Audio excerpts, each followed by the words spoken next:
Exams में geography के maps को देखकर क्या अक्सर उलझन होती है? अगर हाँ, तो फिक्र करने की कोई बात नहीं।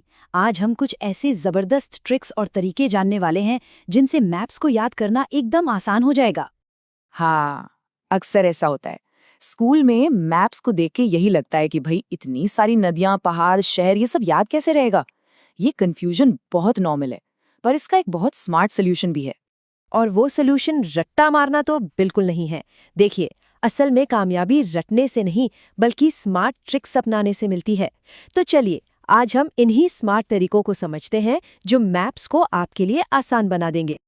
आज हम 4 हिस्सों में बात करेंगे। सबसे पहले ज्योग्राफी पढ़ने के कुछ जनरल स्मार्ट ट्रिक्स, फिर इंडिया और वर्ल्ड मैप के लिए कुछ खास तरीके देखेंगे, और आखिर में एग्जाम और प्रैक्टिस के लिए कुछ बहुत ही काम के टिप्स। तो ठीक है, चलिए शुरू करते हैं।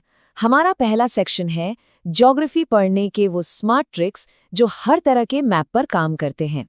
तो ये वो 4 आदतें हैं जो मैप्स को दिमाग में एकदम फिट कर देंगी। पहली, मैप को सिर्फ देखना नहीं है, उसे अपने हाथ से बनाना है। दूसरी, डायरेक्शंस का सिंपल सा नियम, नॉर्थ यानी ऊपर, साउथ यानी नीचे, ईस्ट यानी दाईं तरफ और वेस्ट यानी बाईं तरफ। तीसरी बात, हर चैप्टर के खत्म होने पर मैप वर्क जरूर रिवाइज करें। और चौथी, चीजों को याद रखने के लिए छोटे छोटे फॉर्मूले बनाएं जिन्हें मिमोनिक्स कहते हैं।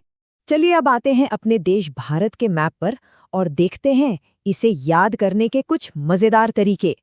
सबसे पहले नदियों के लिए एक बहुत ही आसान सी ट्रिक देखते हैं। भारत की 3 बड़ी उत्तरी नदियों को याद करने के लिए बस एक शब्द याद रखना है, GYB।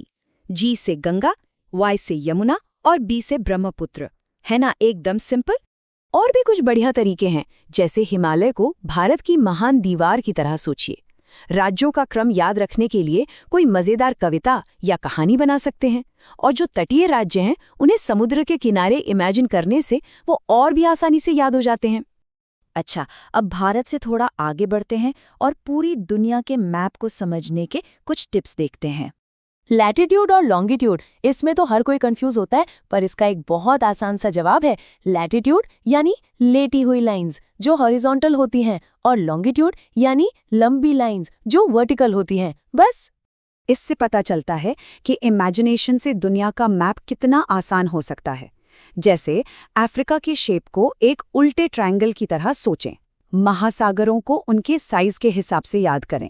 सबसे बड़ा पैसिफिक, फिर अटलांटिक, इंडियन और फिर आर्कटिक।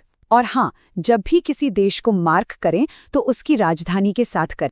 ठीक है, तो अब ट्रिक्स तो पता चल गए हैं, पर इन्हें एग्जाम में इस्तेमाल कैसे करना है और प्रैक्टिस को अपनी आदत कैसे बनाना है, चलिए देखते हैं। एग्जाम वाले दिन ये बातें जरूर याद रखनी है।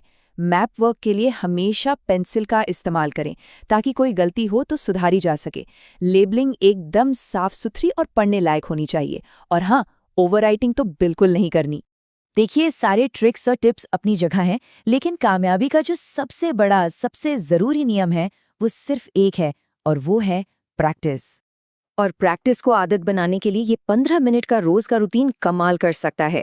रोज 5 मिनट मैप को ध्यान से देखिए, अगले 5 मिनट उसे बिना देखे बनाने की कोशिश कीजिए, और आखिरी 5 मिनट में रिवाइज कीजिए और खुद का एक छोटा सा टेस्ट लीजिए। तो एक बात हमेशा याद रखनी है, प्रैक्टिस से ही मैप परफेक्ट होता है। इस बात को हमेशा ध्यान में रखें। तो अब जब सारे तरीके पता चल ही गए हैं, तो एक ही सवाल बचता है, ये 15 मिनट का रूटीन आज से ही शुरू करना चाहिए ना?